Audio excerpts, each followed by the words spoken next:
Olá, bom dia, boa tarde, boa noite. Seja todo muito bem-vindo aqui no canal de Lição em Bíblia com Rose. Mais uma vez, para nós fazer aqui a nossa leitura, que se encontra hoje no livro de Apocalipse, capítulo 17, o verso 4. Mas antes, quero dizer que nós ainda estamos na lição de número 13, do quarto trimestre. E o assunto é as abominações do templo. E eu vou estar lendo aqui a palavra do Senhor, que se encontra em Apocalipse, capítulo 17, o verso 4, que diz o seguinte: E a mulher estava vestida de púrpura e de escarlate, adornada com ouro e pedra preciosa, e pérola, e tinha nas mãos um cálice de ouro cheio das abominações e da imundícia da sua prostituição. Da palavra deste sábado. Amém? E desde já, muito obrigado pela sua presença, muito obrigado pelo seu like, obrigado pela sua inscrição, obrigado pela tua presença. Olha, que Deus abençoe você poderosamente, amém? Então, sem perda de tempo, vamos nós passar para vocês o que nós já temos em mão, aqui na nossa lição, né? Então, a gente vai passar aqui para vocês, os que estão aqui. Então, diz o seguinte, aqui no tópico 3, diz assim: sobre as abominações. E o ponto 1 fala o ritual de Tamuz, tá? Então, diz o seguinte na leitura: Tamuz era uma divindade babilônica de origem suméria e deus da vegetação e do rebanho. Esta crença pagã era que ele ficava 6 meses morto no submundo no período da seca e 6 meses vivo no período da chuva. Assim era realizado anualmente um ritual de lamento, né, pelas capideiras em favor de Tamuz, no segundo dia do quarto mês, para que ele ressuscitasse e fizesse chover. Capideira eram as pranteadoras profissionais, cuja função era lamentar nos velórios e enterro para fazer com que outras pessoas também viessem chorar. E aqui nessa manhã, nesse ponto, nós vimos aqui que esse Tamuz tornou um deus, estava sendo adorado. Segundo as suas crenças, ele era o deus da prosperidade. Vamos explicar a respeito dessa adoração, desse Tamuz, né, a qual o povo acreditava que ele era o deus da prosperidade. Vamos lá. Então é o seguinte: 6 meses esse Tamuz ficar no submundo, ou seja, morto no período da seca, né? E sabemos que no período da seca o sol está muito quente, e portanto eu já estou alertando que nós vamos falar também do sol.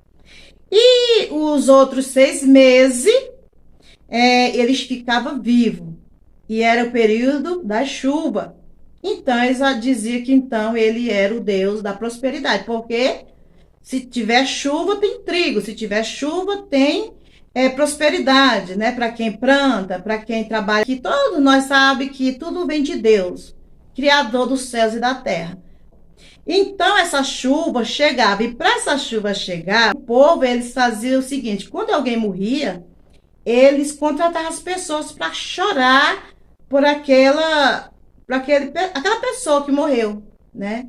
Eles contratavam, e aquelas pessoas tinham que ser muito profissional, eles tinham que chorar, lamentar, eles tinham que fazer um clamor tremendamente com motivação, com que outras pessoas vissem e terminassem ali também chorando.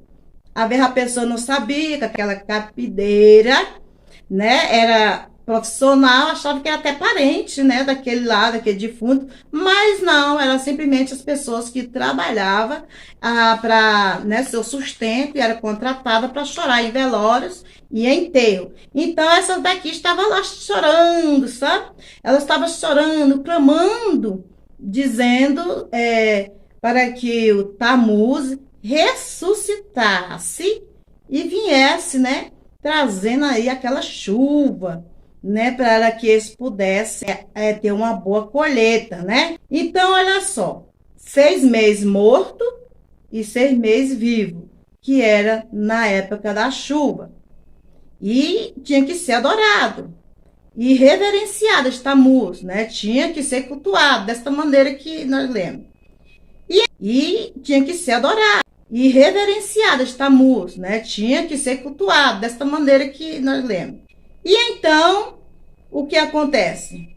Tammuz ressuscitava, isso no pensamento desse povo. E estas mulheres eram muito bem pagas, portanto, o que nós vemos aqui é que realmente o povo, né, lá de Israel, que nós estamos falando, e nada mais além do que nós estamos falando, não dessas pessoas que não conheciam Deus, mas desse ritual que o próprio povo do templo, que servia a Deus, o povo de Israel, estava com essas práticas. E quem estava tendo essa visão era o profeta Ezequiel, porque Deus mostrou para ele tudo o que estava acontecendo. E tudo que nós falamos a respeito dessa mitologia, que igual eu falei, são coisas assim, mas nós temos que falar aqui para que você entenda o porquê desta adoração. E era algo que Deus não aprovava. E ele sabia, o povo de Israel sabia, mas o povo de Israel estava desobediente. Então, tudo que Deus dissesse para eles não fazer, eles sabiam que não podia, eles faziam exatamente aquilo que Deus reprovava. Então, meus amados, nós vamos agora para o nosso ponto 2, tópico 3 e ponto 2 agora. Os adoradores do sol. Então, olha só, no verso 16 desta leitura bíblica que está aqui na nossa lição. Diz o seguinte: Ezequiel viu cerca de 25 homens, né, de costa para o templo, virado para o oriente, né, exatamente o nascente, né, do sol, né, e estava ali adorando o sol. E era uma afronta a Deus. Ezequiel está vendo tudo para que seja justificado toda a destruição que Deus fez, tanto no reino do norte, que foi Samaria. Estou sempre falando desse assunto, porque é desse assunto que nós estamos querendo que você entenda a razão de Deus ter destruído lá, usado o rei da Síria para destruir lá Samaria, do reino do norte, de Jerusalém, e usou também o Nabucodonosor, que é o rei de Babilônia, para destruir aqui, ó, Judá, lá no reino do sul. E estas coisas que nós estamos lendo, que é meio complicado, é a causa que Deus fez tudo isso. Ezequiel viu 25 homens virados, né, ali para o nascente do sol, adorando o Deus do sol, que tudo indica que é o mesmo Deus, que é o Tammuz. Ezequiel viu eles de costa para o templo, que significa também um desprezo, um descaso, uma afronta contra Deus. É como se ele dissesse: Deus não é o Deus da prosperidade. O Deus que nós servia ali, eles pensando, né, dizendo, dando as costas para Deus, é que eles agora não acreditam que era Deus que trazia a prosperidade. Ou seja, tudo que eles aprenderam agora, estava deixando para trás e estava agora servindo o Deus do sol. Deus, ele sempre avisou, o povo de Deus é um povo alertado, é um povo ensinado, né? É um povo a qual Moisés ensinou ali em Israel que não podia, e ele sabia. Porque nós estamos falando exatamente das pessoas que serviam a Deus no templo e que deveriam ser luz para aquelas pessoas que adoravam um Deus que não era real, mas agora eles também estavam iludidos com essa ritual que tinha ano e ano, eles estavam fazendo parte, e escondido dentro do templo. né? Levando pessoa a acreditar também que Deus não é o Deus da prosperidade, o Deus todo-poderoso, o Criador de todas as coisas. Não era mais o Deus que dava prosperidade, e sim Tammuz. Mas olha só aqui o que acontece. Tudo isso era uma afronta a Deus, né? E se você quiser mais, você pode estar lendo lá em Deuteronômio, capítulo 4, verso 19, que é uma referência a respeito que está escrito aqui na lição, né?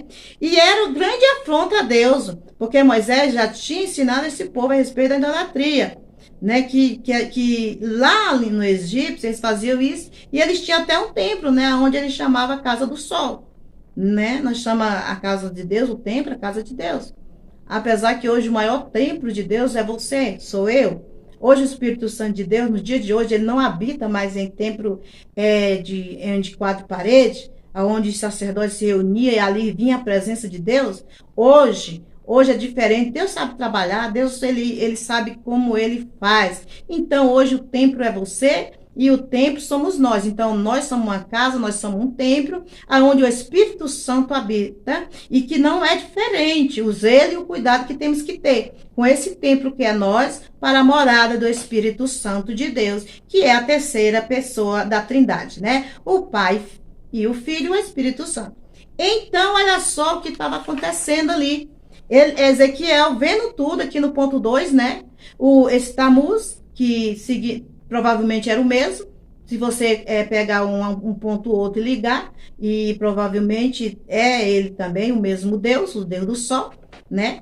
Era o Deus que no sol nascer que estava morto, e no inverno, onde tinha a chuva, ele estava vivo. Então eu falei que esse Deus do sol que os homens estavam adorando era o mesmo Tammuz, que as mulheres estavam chorando. Quem é essas mulheres? Mulher de Deus, lá do templo, da casa de Israel. Estava fazendo tudo isso aonde? No secreto, na cama, escondido, achando que ninguém estava vendo. E olha só, Ezequiel estava vendo tudo porque Deus estava mostrando. E Ezequiel, ele contemplou isso. Ezequiel, ele contemplou com seus olhos, ainda que foi em visão, mas ele viu e entendeu. Ele compreendeu nesta visão. Agora eu entendo, né? Ezequiel deve ter pensado, agora eu entendo porque nós somos escravos de Babilônia. Agora eu entendo porque nós sofremos. Agora eu estou entendendo. Você sabe por quê, meus irmãos? Que muitas vezes nós passamos por algo e nós achamos que é Deus, que é injusto. E que não há merecimento para isso, sabe? Enquanto Deus, ele às vezes revela a razão, o motivo, a circunstância para que ele faça certas coisas, né? E Ezequiel agora ele entendeu, ele vendo toda essa idolatria do povo de Deus que estava cometendo, irmão, agora ele pode dizer, agora eu estou entendendo, compreendendo, porque Deus permitiu que nós fomos escravos lá para a Babilônia, porque que o povo está sofrendo. Pois é, às vezes você pode até pensar assim no seu pensamento, então por que eles foram sofrer se eles não estavam pecando? Não, na verdade, irmã, esse sofrimento que houve na vida desse povo escravo levado, foi um escape que Deus deu para eles. Deus tirou eles de lá para não ser destruído aqui, conjunto, né, com esse povo que ele destruiu do Reino do Sul, né, e depois Deus trouxe eles de volta, né, e destruiu também a Babilônia, porque quando Nabucodonosor usou do seu poder, ele passou, extrapolou, fez além do que Deus mandou, e ele também pagou o preço, né? Meu irmão, tem que ter Bíblia, tem que conhecer a palavra de Deus, tem que buscar, porque a palavra de Deus não é um livro que você lê e de repente ele perdeu né? Não, a palavra de Deus ela se renova. Se você sabe achar que sabe tudo, comece a buscar e você vai ver que já tem outra forma de você compreender a palavra de Deus. Você vê tudo que é mistério de Deus, né? Então, olha só, ele entendeu o pecado do povo, foi quem fez o povo ser levado lá para a Babilônia como escravo. E Deus contempla tudo. Deus contempla todos os momentos. Então, Deus sempre tem um propósito para as nossas vidas. Amém? Esse é o tópico 3 e ponto 2. Agora nós vamos para o tópico 3 também. E o ponto é o 3, já para nós encerrarmos. Então, vamos aqui, olha só. Tópico 3 e o ponto 3. Os anciãos da casa do profeta, ou seja, os anciãos na casa do profeta, aí nós pensa, vai ver que eles estão arrependidos. Coisíssima nenhuma, vou ler aqui para vocês, olha só. Não havia no momento nenhuma liderança espiritual centralizada. Olha só. Os anciãos, eles iam uma vez e outra lá em Ezequiel buscar uma palavra, né? Visto que eles não tinha mais ninguém para eles poder perguntar algo a respeito de Deus. Essa liderança estava agora, antes eles deveriam estar orientando o povo, agora estava buscando orientação, porque estava no seu pecado. Mas eles não procuravam ali porque eles queriam se arrepender, porque eles estavam arrependidos, não. Eles queriam conhecimento do que Deus poderia estar planejando fazer. Eles queriam saber o que ia acontecer.